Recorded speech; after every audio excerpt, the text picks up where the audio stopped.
Hello, so this is the video for a number of things that most often go wrong in starting a handbag brand. Um, Now, this is what I personally have experienced, and the list is not exhaustive, but these are things just that can really, really financially cost a lot of money, and it's something that can accumulate very quickly.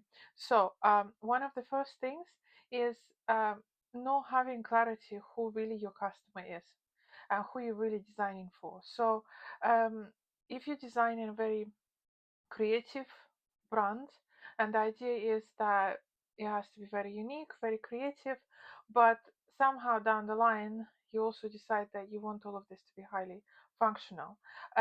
These things are very important and very good to have targeted in the brief at the start, because what sometimes happens, you create very creative product, but then suddenly once you already paid for the sampling, when you get to the testing stage, suddenly you have new requirements about it. Oh, actually, you want it to be very functional and very creative leather goods, not always very functional. That's the whole point. The target customer is somebody who buys them for the uniqueness, for the experience, and functionality goes second. So having that clarity on what you really want to do, who is it for, is extremely important. Another thing is, which often happens, is the expectations of the size and the scale of the product. It's good to really really double check. So in my experience, I might have certain idea of how what I believe is a small product or a micro product, and when I create the technical documentation, then I create the sizes accordingly to what I think would look nice. But it's very important for you as a client to really, really not just leave it, oh yeah, it's okay, but actually look at it, print it out to the scale of the product and double check, are you really happy with this scale? Or maybe you might find that you have very, very strong opinion about it.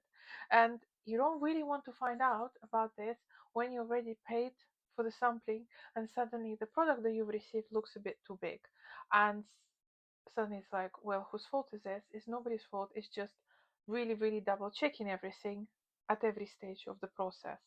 um, Now this is fairly common because we all use the same words in the language, like big, medium, small, but actually the meaning and the expectation is entirely different, so cannot really just rely on, oh yeah, it's going to be okay. um, Another point is, it's very important to sell yourself to the factory. So when you start working with a factory, whether that is the design consultant introduce you to a factory or you find it yourself, um, it's very important to really put a very, very good impression. Uh, who you are. Now, if you are a startup, then you can leverage what is your previous background. Like if you had a corporate background, you can leverage that for the fact that you have been successful in your previous career and your previous life, and there's a good chance that you're going to be successful in this venture too. Because factory is going to take a chance, and they have to believe that this is worth for them to take a chance. Um, Otherwise, what's the point? The factory is not going to really take you seriously or want to invest into you. And within this, what often goes wrong is when there is too many channels of communication.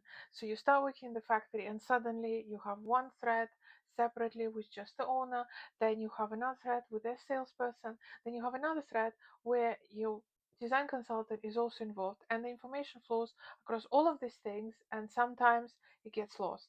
Now this is an absolute disaster going to happen, and it's better to just crop it at the start and have just one channel across everything, and ideally have your design consultant copied on it, so if they see some issues they can spot it and they can alert you, and you're gonna have it all uh, controlled, because it's things can get lost in this. Even if you have documentation, things do get lost, especially if there are emails and there are WhatsApp messages and then there are calls, and then the calls haven't been documented after the call, there haven't been a summary sent out. It's just a nightmare, honestly. So the less communication, the better. The more structured it is, the better. And not have it, because it's a creative process, and I'm myself launching products as a founder too. It's very common to overthink it. What if? What if? Do share all of this with your designer. So if you have an idea or you're worried about something, share it with them, because you might be overthinking it and you might not even realize that you do. And they can be a sounding board that can help you and support you, and sometimes say maybe this is not necessary, maybe you don't need this, maybe you don't need that, maybe you're overthinking this, maybe you're creating a problem. And also, once you have the first product sample that coming through, you're evaluating it, it's very good to have this sent through and not save money on this. Now, yes, there is a shipment cost and it feels like, oh, but there is a rush and you need already to launch and everything. Really do pay the money for having that sample sent through. Ideally, to your designer, and then to you where you evaluate it, you test it thoroughly, not just quickly like this, not really thoroughly, wear it about, get review, wear it, test it, look at all the risks, like just try to pick it apart to know, especially in very creative products. And only then, after you really finalized all the feedback, if you can, leave it for 1 or 2 days before you send it to factory, because what often happens, my experience, there is new ideas that come up. Oh, maybe it's this, maybe it's this, and you don't want to overwhelm the factory with version 1, 2, 3, 4, 5, 6, 7, 8 of your iterations. They will get confused, and it just leads to mistakes. Plus, if you have very very considerate communication with the factory that's very respectful of their time, then they respect you. They know you're professional, you're serious, and you stand out from a mass of people who don't know what they're doing. So, just the more structure there is during the sampling and development process, the more you're protecting yourself from the financial losses down the line. And it's problems like, if you think, oh, it's going to be just okay, chances are it's not going to be okay. Things happen wrong all the time. Product development is a minefield.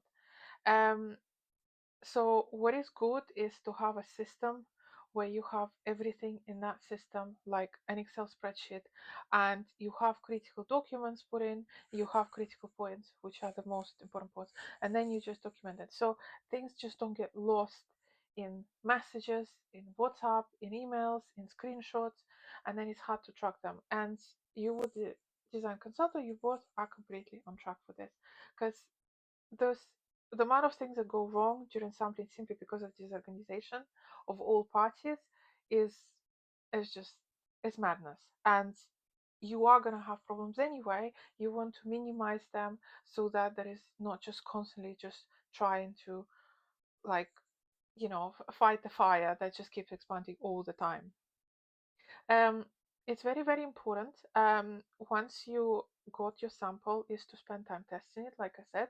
And when you go to production, really confirm your pre-production sample.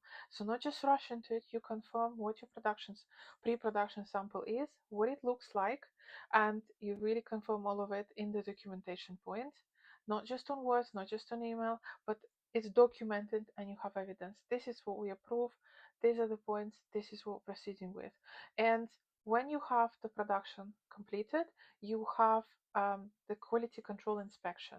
Now, somebody like me, I usually prepare for my clients a quality control document where I assess the product and all the risks, what are potentially issues, and then that's sent to quality control company. So when the production is finished, they come in and they do thorough inspection.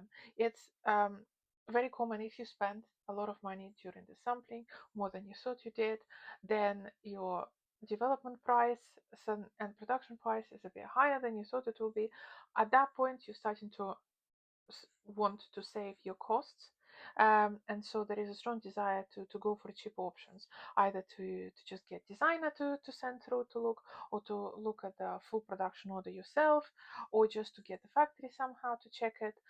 Don't do this. You are gonna set yourself for failure. Or anything like trying to find some cheaper person that the factory recommended to you and they're kind of nearby and they're cheaper than the proper, independent QC company. Because what also can happen is the QC can not spot the issues, and you end up with a product that you've paid the QC, and yet it's faulty. So you want to really spend money on this, because this is your security that your first order you're going to get it 100% right, and you pay extra for that peace of mind. And if you want, you can come and be during this time, so you double check what the QC is doing, for the peace of mind. But I don't recommend trying to send the designer to do this, because quality control is a skilled work, and especially if it's 100 bags or 200 or 500 bags, it requires a lot of time to do it. It requires a lot of attention, and the person has to be trained to do this. Now, personally, I have done this. I had like 40 product coming through, so I had to sit with several hundred of belts and document every single fault on all of them individually, which was a nightmare. And I can tell you, you don't want the designer to do this, because they're not best suited for this. It's the company that specializes in this should be doing this, because they will have the system to constantly reassess everything and double check it, everything. Because also the attention span, if it's one person doing all of it, when you've done 100 bags, after a while your attention span goes down, and it's very hard to spot things. And you just, yeah, so don't do this, and don't try to do it yourself unless it's only like 5 items or 25 items. That's fine. But if you have 100 items, it's really good to have a professional, because you just might not notice everything, and you might not sometimes know what you're supposed to look at and how you're supposed to test it. Another point is, people think that, look, I want to do this very creative product, I should really have a collection. Now, you don't really need to have a collection. You can launch with just one product, and you can do it just as well. But anyway, this is my first video. I'm gonna carry on discussing separately the specifics of designing your first product, and what to look for in terms of your budget and the product, as well as more kind of information like this in the next videos. Thank you very much for watching.